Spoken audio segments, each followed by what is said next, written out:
Welcome friends, this is Abhijit Sanzgiri Chartered Accountant, and today we are going to speak on SA 300. SA 300 deals with planning on audit of financial statements. Now SA 300 contains 5 parts. The first part deals with the introduction. Introduction contains the scope and the effective date. The effective date is 1st 4 2008 onwards. The second part deals with the objectives. The third part deals with the requirement.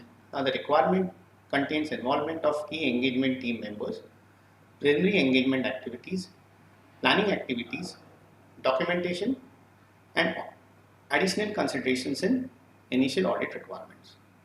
Part 4 contains application and other application explanatory material, and part 5 is the appendix. Now let's discuss the summary of SA 300, what SA 300 is all about. SA 300 establishes the overall audit strategy and the overall audit plan. We need to plan an audit so that it is performed effectively. SA 300 states what are the matters to be included in the audit plan. It also states that the audit plan is a part of an overall audit strategy and is a much more detailed exercise. SA 300 states who should be involved in making the audit plan. SA 300 concludes with what needs to be documented, which is a very critical component. And it talks about when the audit planning should commence. Now, what is the scope of SA 300? What does it cover? It covers the auditor's responsibility to plan the audit of financial statements. So the SA is framed in the context of recurring audits. I think that's what is important. SA 300 is framed in the context of recurring audits.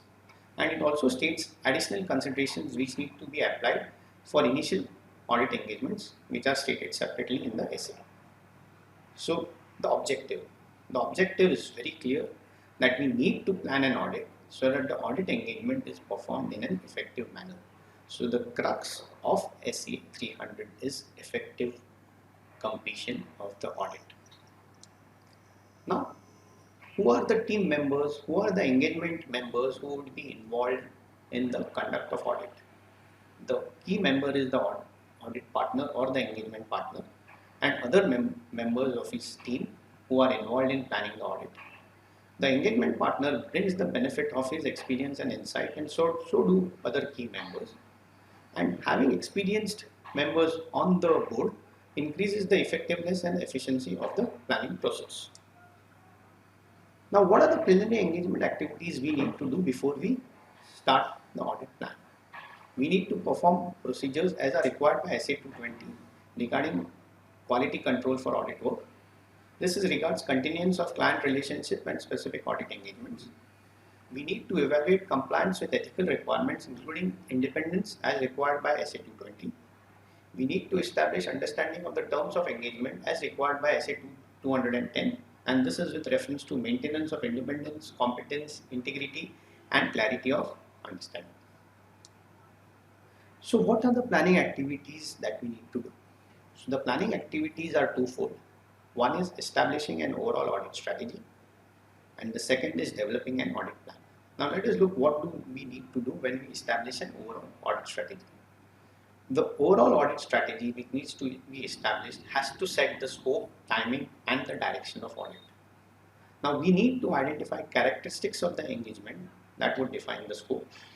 We need to ascertain the reporting objectives so that we plan, time, and conduct the audit, including the nature of communications which are to be made, identify factors which are significant to direct the audit team members' efforts, and we need to consider the results of preliminary engagement activities and whether the knowledge which are gained from the conduct of these preliminary engagement activities are relevant for other engagements which need to be conducted during the course of the audit. Also, we need to ascertain the nature, timing, and extent of resources which are needed to perform the audit engagement. Now, let's talk about what do we need to do when we develop the audit plan. What are the contents of the audit plan? The audit plan should contain the nature, timing, and extent of the risk assessment procedures that we need to do in accordance with SA 315. The nature, timing, and extent of further audit procedures are responses to the risk assessment exercise that we have done in SA 315, which is covered by SA 330, and other audit procedures which are needed to be done to be in compliance with other SAs.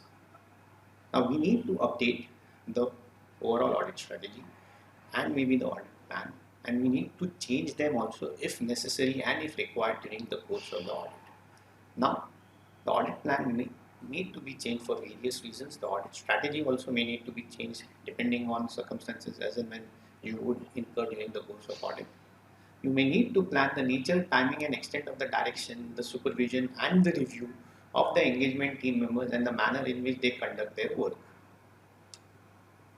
Now, what does planning entail? What are the details we need to do in the planning exercise? What is the role? What is the timing when the plan needs to be done? What are the benefits do we get from the planning exercise? Now, the benefits that we get from the planning exercise are multifold. Planning helps us to devote attention to important areas of the audit. It helps us to identify and resolve potential problems on a timely basis. It helps us in the selection of team members, and these team members are selected with appropriate capabilities and competencies, and it facilitates direction and supervision of the overall audit work. Now, there are other aspects also involved in this planning exercise.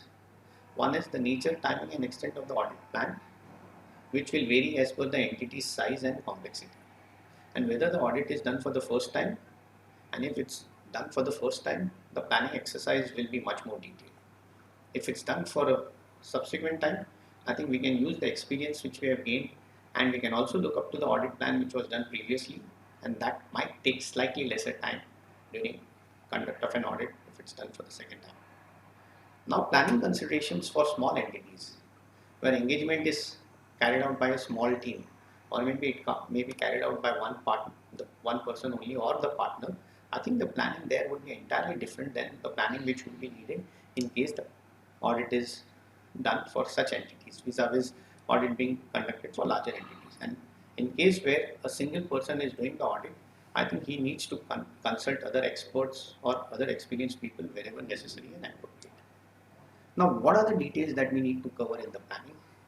We need to cover areas like terms of engagement, significant audit areas which need to be identified and audited, the analytical procedures that may need to be applied, the legal and regulatory framework which governs the entity. We need to determine levels of materiality, involvement of experts if any, if needed, accounting policies which are followed, risk assessment procedures that may need to be performed, and nature, timing, and the extent to which the reports need to be furnished and to whom they need to be furnished and when they need to be furnished. Now, documentation. Documentation is the critical part which establishes and evidences that we have conducted the audit in accordance with the essay.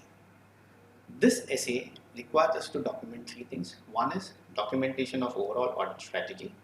This documentation will be necessary for proper planning and also communicating significant matters to the audit team. Document the audit plan. This audit plan will be a record of proper planning, and it will also review the audit procedures which were done, how these audit procedures were approved before they were put to use, and any significant changes to the overall audit plan, the audit strategy, and the reason for the changes of any. I think this should be done to reflect that appropriate changes have been made whenever necessary. Now, the standard also talks of additional considerations you need to undertake in case of initial audit engagement. This is one where you need to consider issues before starting the audit engagement. We need to perform procedures as are required by SA 220 with reference to client acceptance and specific client engagement. We need to communicate with the previous auditor in compliance with relevant ethical requirements. And what are the additional matters that we need to consider in establishing the audit strategy and the audit plan? We need to discuss any major issues, if any, with the management. Audit procedures as may be necessary to obtain sufficient and appropriate audit evidence regarding opening balances, and other procedures which are required by the firm's system of auditing control. Now, finally, this SA 300 as an appendix. This appendix states the considerations in establishing an overall audit strategy with reference to characteristics of the engagement, the reporting objectives, timing of the audit, and the nature of communications which need to be made, significant factors, preliminary engagement activities, and knowledge gained from other engagements which can be used effectively, and nature, timing, and extent of resources. So, thus, we've covered a review of SA 300. I think SA 300 is all about planning and audit, and the objective is that to plan the audit in such a manner that it is done effectively and efficiently. Thank you.